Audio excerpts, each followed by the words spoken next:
Halo guys, kembali lagi di Pascal Adam Channel. Kali ini kita akan kembali belajar tentang Adobe Premiere, khususnya tentang pengenalan. Kita masih dalam pengenalan. Dari part-part sebelumnya sudah dijelaskan bagaimana membuat project, pengenalan tentang workspace.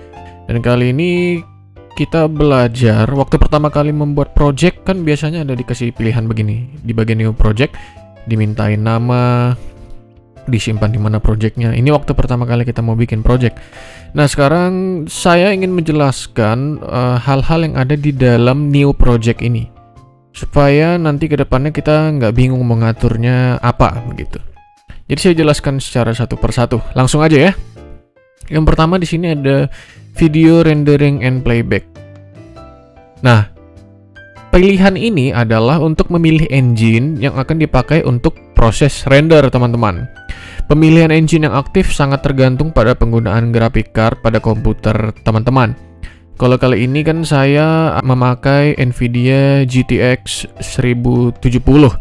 Jadi ada pilihan kudanya atau Mercury Playback Engine Software Only. Nah, karena saya memilih kuda, itu artinya proses render saya nantinya terhadap video akan menggunakan engine dari Mercury Playback Engine GPU Acceleration kuda. Nah, engine ini dapat bekerja secara optimal apabila komputer teman-teman memiliki graphic card keluaran dari Nvidia ya. Sedangkan jika teman-teman menggunakan graphic card keluaran ATI atau AMD, maka besar kemungkinan engine yang digunakan adalah OpenCL. Nah, kalau Mercury Playback ini Nvidia punya. Nah, jadi dipilih ya kan, ini gunanya nanti untuk rendering dan juga playback videonya. Yang kalau kita ngedit ada playback di bagian sini. Nah, yang kedua ada video. Video di dalamnya ada display format. Nah, ini gunanya apa? Digunakan untuk memilih format tampilan klip teman-teman. Nah, secara default pilihannya adalah time code.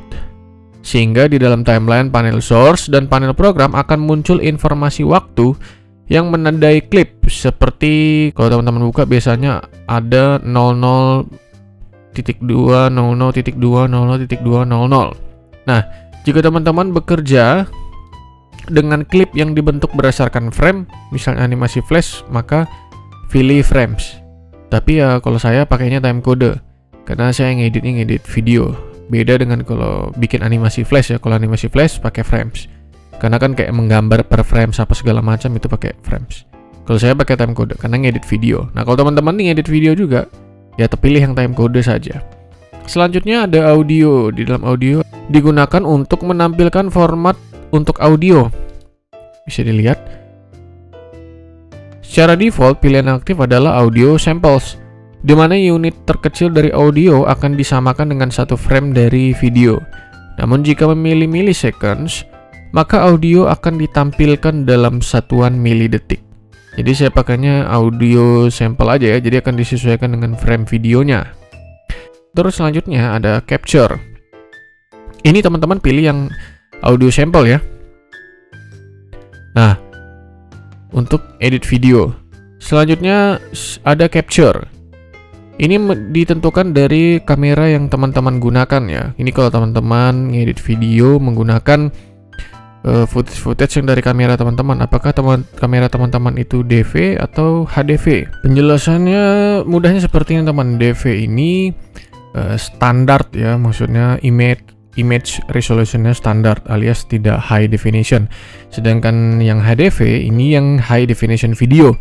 Ini tergantung kameranya. Kalau kameranya format high definition video ya pakai yang ini, karena nanti berpengaruh sama gambarnya. Oke, kalau saya pastinya pakai ini karena footage yang akan digunakan adalah footage yang high quality.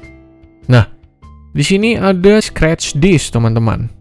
Sebenarnya ini bisa disesuaikan. Kalau misalnya C-nya teman-teman penuh bisa dipindah. Ini gunanya adalah untuk mengatur lokasi di dalam hard disk untuk menyimpan file-file video yang terkait dengan pembuatan project ini.